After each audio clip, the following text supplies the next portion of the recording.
Hi there fabric jugglers, it's Babs here from Fiery Phoenix, and today's tutorial is around the Overcast foot, which comes with the 32 piece presser foot collection.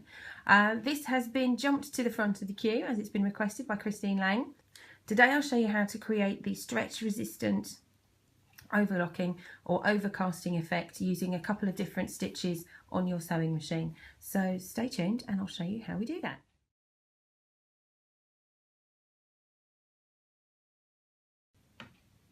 So today we're going to be looking at the Overcast foot, which has a blade along the front which we use to actually guide the fabric and keep it aligned to the edge.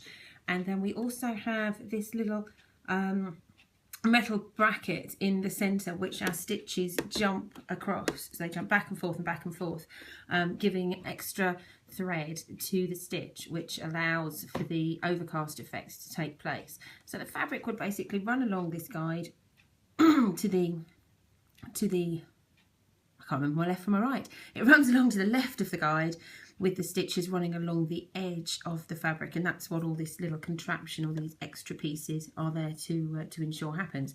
So we'll pop this on, and with an overcast foot, as with so many of the specialist feet, it's the stitch that's just as important as the actual foot itself in attaining the look that you want from each technique. So in this case we will be using a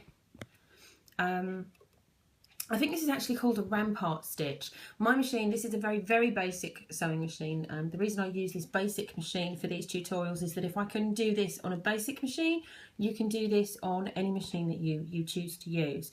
But I'll be using a rampart stitch. I'll also then be using a regular zigzag, but we'll be sizing the zigzag to jump around the metallic piece in the centre of the foot. But to start off with, we'll use a simple rampart.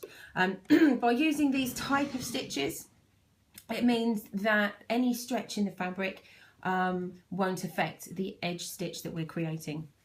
There is no major necessity to work on the top side or the bottom side of the fabric, the top or the reverse, but you simply pop it in with the fabric lining up to this guide and then sew on through. Now I tend to use a smaller stitch length, so I've gone for about a 1.5 stitch length for this, and that's just so that because the rampart stitch isn't an official stitch for an over stitcher, an over edge stitcher, I like to make it shorter, and hopefully you'll see why in a moment. So let's just run that through.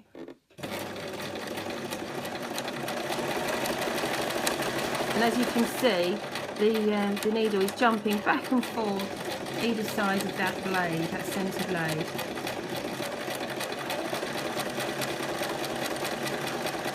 If we stop there, remember, because you've got this extra bar in the middle, don't try and pull your work forward, it will catch. It's not going to come through. You need to slide it backwards to then release it.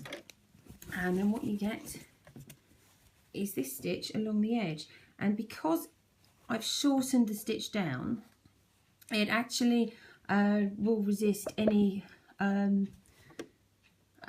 stretch. Now I've actually sewn this without stretch because I've sewn this on the straight of grain, but if I was to sew it on the angle here, I'll do that very quickly, you'll see that also will survive the stretch effect.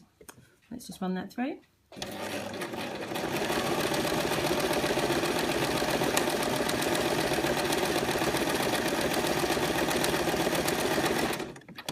Again, pull it out towards the back of your sewing machine rather than trying to pull it forward, and you have the same effect, but now I'm stretching right on the bias, and as you can see, the stitches aren't going to pop. They're not going to jump out because of the way the stitch is formed.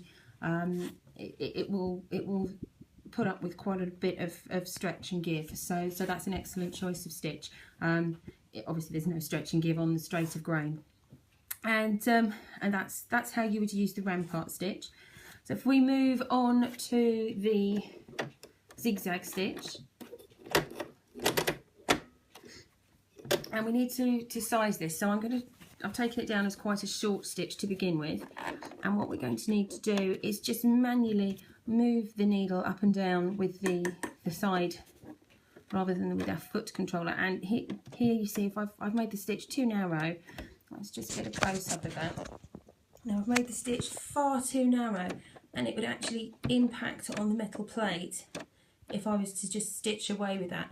So what I need to do is adjust the size so that it stitches both sides of that metal plate. Otherwise I'm just in for a whole heap of trouble breaking my own needles. So let's continue stitching with the zigzag so you can see what that looks like. Again, don't put your focus on the needle, put your focus on the lead blade. That's what it's there for. Oh, lots of bouncing around there when I went a bit fast. And then pull that through, and let's have a look. And there we have a zigzag stitch. Again, I've kept the length quite short, purely because I want the effect of the edge binding to be taking place. And if I don't keep that stitch short, then I just end up with really wide zigzags and it doesn't actually bind the edge of the fabric. And that is really all there is to using an overcast stitch. Make sure you choose the right stitch and that you size it accordingly and run along the central guide. And it's very, very straightforward. So hopefully that has given you an understanding of how to use the overcast foot to prepare your edges, your raw edges for your garments and makes. If this has been useful to you, then please give it a thumbs up. Like, share, subscribe, all of that malarkey. And I shall see you on the next tutorial. Bye for now.